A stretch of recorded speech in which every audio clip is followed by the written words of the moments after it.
दोस्तों, welcome back to trust with law. We all made a trust with law some time in life, and that's why we are here. दोस्तों, कायदे से तो video मुझे supreme court के premises में ही बनाना था, बट क्या करें, उसके बाद दूसरा मैटर आ गया और भागा दौड़ी में फाइनली अब वीडियो बन रही है। बट नेवरदलेस जो मैं मैसेज कन्वे करना चाहता हूँ वो इम्पॉर्टेंट है। तो दोस्तों, जैसा कि आप जानते हैं कि एमसीडी एम्प्लॉयज़ का केस मैं लड़ते रहता हूँ, उनके मतलब कॉन्ट्रैक्चुअल एम्प्लॉयज़ हैं। तो इसी सिलसिले में एक केस चल रहा था, और इनफैक्ट ये केस मतलब कि शुरू में मैं नहीं था। तो ये 2013 में इनफैक्ट मैं ये सर्कुलर आपसे थोड़ा नॉट सर्कुलर जैसे ये मैं शेयर करता हूँ।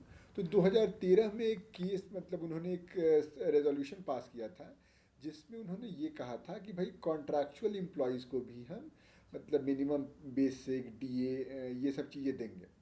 तो उसके बाद जो डीबीसीज हैं, हमारे क्लाइंट डोमेस्टिक ब्रीडिंग चेकर्स, उन्होंने 2015 में कैट में एक ओए फाइल किया कि हमें भाई ये जो ऑफिस ऑर्डर है 25/4/2013 का, उसके तहत हमें सैलरी दिया जाए, और जो इन्हांस सैलरी होगी। बाकी तब और भी प्रेस थे, अरियर्स ऑफ सैलरी, बोनस, इन चीज़ों के लिए।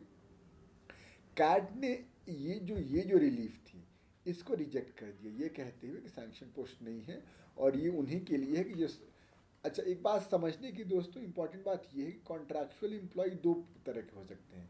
एक कॉन्ट्रैक्चुअल उस पोजीशन पे काम करें जहाँ पे कोई सैंक्शन पोस्ट है ही नहीं। दूसरे सैंक्शन पोस्ट है, बट फिर भी कॉन्ट्रैक्चुअल काम लोग काम करें, या तो ज़्यादा लोग हैं जो भी फॉर द मतलब जो डिस्क्रिशन ऑफ एम्प्लॉयर के बेसिस पे। तो कैट ने ये कहा कि ये जो ऑफिस ऑर्डर है सिर्फ उन लोग के लिए लगेगा, जैसे इसमें एग्जांपल दिया था मलेरिया बेलदार या फूड हाइजीन बेलदार, जो कि सैंक्शन पोस्ट है, लेकिन फिर भी कुछ मतलब ऐसे कॉन्ट्रैक्चुअल एम्प्लॉई हैं जो कि काम कर रहे हैं, तो उनको इन्हांस सैलरी मिलेगी, मतलब equal way for equal work वाला rational.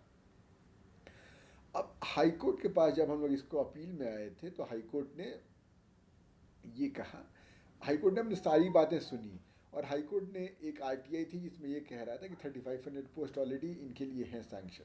Although the decision did not turn in on that fact, क्योंकि अगर आप डिसीजन देखेंगे लास्ट में, तो हाई कोर्ट यही कहता है कि कुछ ऐसे लोग हैं, जैसे मैं यहाँ पर लाता हूँ, इनके सिमिलरली सिचुएटेड हैं विद अदर एम्प्लॉय जो कि फूड हाइजीन बेलदार, जिनको इनको एफएचपी को मिल रहा है minimum basic salary grade pay और वेरिएबल डीए। तो इसलिए प्रेजेंट पेटिशनर को फूड हाइजीन बेलदार से डिफरेंशिएट करने की ज़रूरत नहीं है। क्यों? क्योंकि they are similarly placed, since there are sanction post but no recruitment rules, and the present petitioners are fulfilling the minimum educational criteria. तो ये इस बेसिस पर हाई कोर्ट ने डिसीजन दिया हमारे फेवर में, जिसके अपील में जिस पे एसएलपी फाइल कर दी थी एमसीडी ने, और सुप्रीम कोर्ट में जाकर उसने स्टे ले लिया था। आज इस बात के 4 साल बाद लगभग, इनफैक्ट 5 साल बाद मान लीजिए, 2025 में फाइनली आज के दिन सुप्रीम कोर्ट ने वो एसएलपी डिसमिस कर दी, और बोला कि there is no cause for interference with order of the high court. क्योंकि बीच में ऑब्वियसली डेट नहीं लगती थी, ज़्यादा डेट लगती थी। दिल्ली जीएनसीटीडी का रिप्लाई मांगा गया, जिसमें उन्होंने कहा कि हमें इनसे कोई लेना देना नहीं है, डोमेस्टिक ब्रीडिंग चेकर से, ये इनका इंटरनल मामला है। सब कुछ सुन सुनाकर कोर्ट ने कहा कि there is no cause for interference, और ये एक आई बिलीव कि इस मैटर का ये एक फाइनल कंक्लूसिव क्वाइटस मिल जाए इसको, और ये जो बेचारे गरीब एम्प्लॉयज़ हैं जो कि ग्रुप सी एम्प्लॉयज़ हैं, अभी तक कॉन्ट्रैक्चुअल पोजीशन पे काम करें, उनके रेगुलराइजेशन की लड़ाई तो हम अलग लड़ ही रहे हैं, लेकिन उनको एक मतलब लिविएबल सैलरी मिल जाएगी। तो दोस्तों, आई होप आपको ये वीडियो समझ में आया होगा। कोई दिक्कत, कोई परेशानी कमेंट सेक्शन में बताइएगा। मिलते हैं अगले वीडियो में किसी नई इन्फॉर्मेशन के साथ। Till then, bye bye and enjoy your trust with law.